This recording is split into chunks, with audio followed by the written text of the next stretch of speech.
Good day, good day. Okay. My name is Utibe.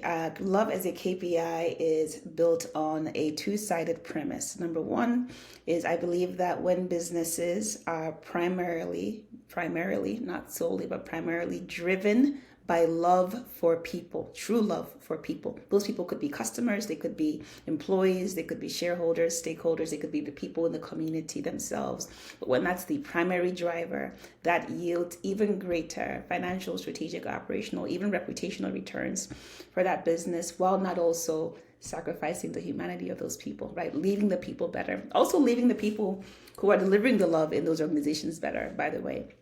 The second side of that premise is if we, as people, as organizations, measure what matters, we have key performance indicators where we measure what matters to us, right? We measure, as we should, sales, turnover, absenteeism. We measure all sorts of things as we should because they indicate what matters to the business. Should we not also be measuring how we are leaving people? Should we not also be measuring the deposit that we're leaving in people as a result of their interaction with organizations, right? So should love not also be a KPI? And so that's what love as a KPI is about. So in addition to it being an ideology, there's also practically the teaching and methodology, their frameworks and a lot to sort of underpin to support leaders and people who want to apply this within their own ecosystem. Today is February 15th. And I know I thought a lot about, do I record or share a video, with Valentine's Day and love. And, the definition of love that we have for love as a KPI it's related, but really different from sort of the ethos of love around Valentine's Day. And so I sort of thought about it. But yesterday, I think with, so much really, truly like love in the air and the music and the, books, there's so much, even thinking more broadly, there's so much music and content about this topic of love just historically, right? It's on our minds. It's the thing, it's the thing that we all want. It's the same thing that most people want, is to be loved, is to be seen, is to be appreciated. And so I was thinking about that yesterday. And I also thought it's the same thing that businesses want, right? It's the same thing that businesses want. I've shared about this in previous videos and articles, but in essence, businesses want people to stay longer. You want to not have as much attrition.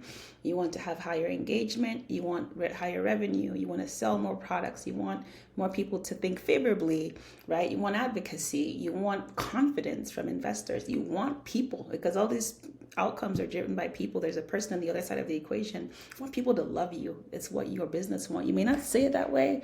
You may not even think about it that way, right? But that's essentially what it is. They're human beings that could decide to do or not do something. They could decide to buy or not buy. They could decide to recommend or not recommend. They could decide to support or not support. And in essence, most businesses, if not all, and organizations just want people to love them.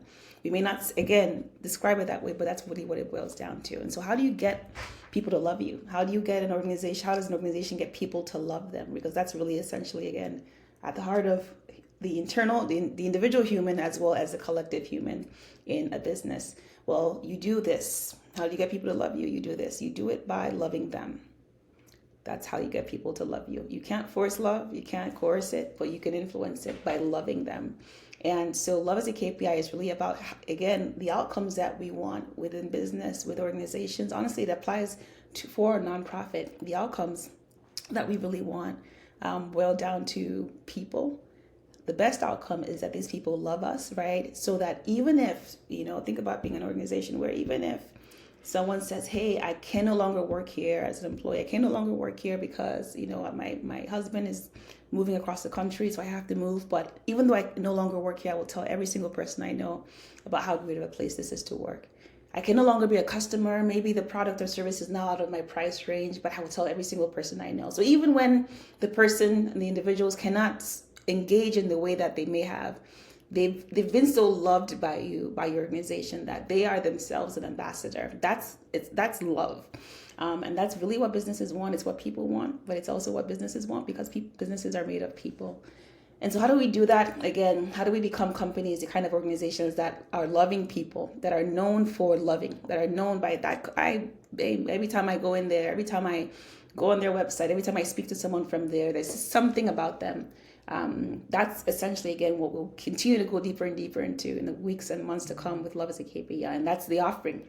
That is what My broader intention is to play a role, and there are others doing this as well, right? To play a role in enabling an era, actually, right, where organizations are sources of love for people, and those organizations are not just doing it, they're seeing rewards for it, they're seeing returns for it.